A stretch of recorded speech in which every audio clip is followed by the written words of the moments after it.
Hello everyone, welcome to হেনামনির রান্নাঘর। এখন থেকে আমসত্ত্ব বানানোর জন্য রোদের দিকে তাকানোর প্রয়োজন হবে না। জাস্ট চুলা থেকে নামিয়ে ঠান্ডা হওয়া পর্যন্ত অপেক্ষা করবেন। এরই মধ্যে আমসত্ত্ব রেডি। রোদে শুকিয়ে আমসত্ত্ব বানানোর জন্য আমাদের কিন্তু ২-১ দিন সময় দিতেই হয়। আমসত্ত্ব বানাতে রোদে শুকানোর ঝামেলা মনে হয়, তাই আমার এই রেসিপি ফলো করে যদি আপনারা আমসত্ত্ব বানান, চুলা থেকে নামিয়ে ঠান্ডা হওয়ার পরপরই খেতে পারবেন। আমার এই রেসিপি দেখে আপনারা ঝটপট এই আমসত্ত্ব বানিয়ে নিন, কারণ এখন বাজারে প্রচুর পরিমাণে কাঁচা আম পাওয়া যাচ্ছে।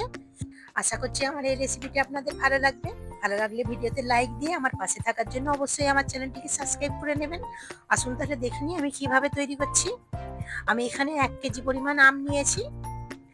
এখন আমি আমের উপরের অংশটা বাদ দিয়ে একটু খোসা ছাড়িয়ে নিচ্ছি।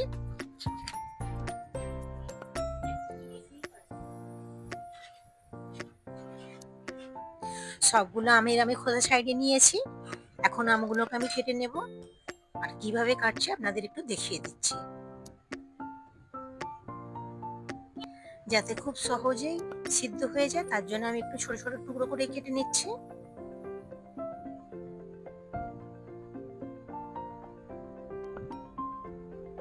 এইভাবে ছোট ছোট করে টুকরো করে আমি সবগুলো আম কেটে নেব। সবগুলো আম কাটা হয়ে গিয়েছে। এখন আমি একটু কড়াইয়ের মধ্যে ঢেলে নেব।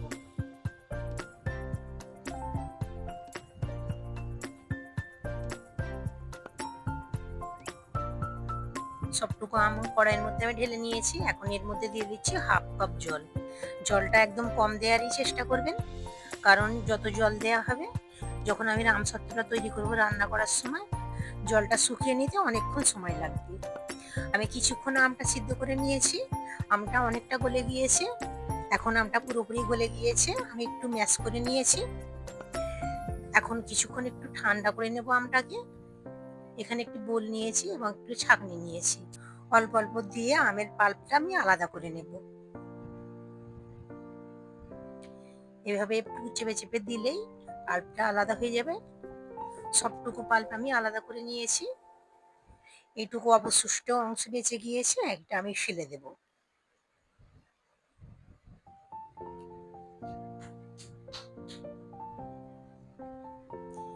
আবার ওই কড়াইটা আমি নিয়ে নিলাম এবং সমস্ত আমের পাল্পটা আমি কড়াইয়ের মধ্যে নিয়ে নিচ্ছি।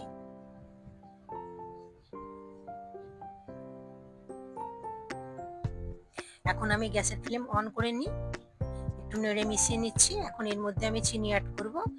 এখানে আমি 1 কাপ চিনি দিচ্ছি। আমটা কতটা টক সেই অনুপাতে আপনারা আপনাদের টেস্ট অনুযায়ী চিনিটা দিয়ে নেবেন। আমি এখানে 1 কাপ চিনি দিয়েছি। যেহেতু আমার এটা গাছের আম, অতটা টক নয়, তার জন্য এখানে আমি 1 কাপ চিনি দিয়েছি। এখন আমি এর মধ্যে দিয়ে দিচ্ছি 1 চামচ বিট লবণ। অনবরত নাড়তে থাকবো, কারণ নিচে লেগে যেতে পারে।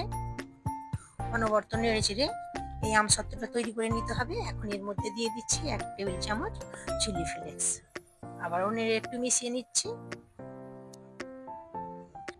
এবং কালারের জন্য দিয়ে দিচ্ছি 1/2 চামচ লঙ্কার গুঁড়ো। আপনারা কাশ্মীরি লঙ্কার গুঁড়োও দিতে পারেন, তাতে কালারটা আরো ভালো আসে। চাইলে আপনারা ফুড কালারও ব্যবহার করতে পারেন। আমি এখানে ফুড কালারটা ব্যবহার করলাম না। অনবরত নেড়ে চেড়ে আমি বেশ কিছুক্ষণ রান্না করে নিয়েছি। যখন একদম গাঢ় হয়ে যাবে, এরকম বড় বড় বাবলস তৈরি হবে, তখন বুঝে নিতে হবে আমসত্ত্বটা রেডি হয়ে গিয়েছে। আমসত্ত্বটা সেট করার জন্য এখানে আমি একটি স্টিলের থালা নিয়েছি, আর অল্প একটু তেল দিয়ে এইভাবে হাতের সাহায্যে চারিদিকে আমি লাগিয়ে নিচ্ছি। এই কাজটা আগে থেকে একটু রেডি করে নিতে হবে।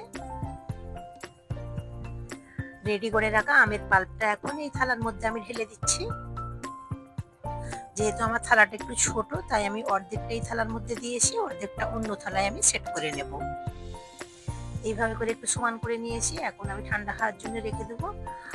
আমি ২-৩ ঘন্টা ফ্যানের বাতাসের নিচে রেখে দিয়েছিলাম, ততক্ষণে আমার আমসত্ত্বটা জমে গিয়েছে।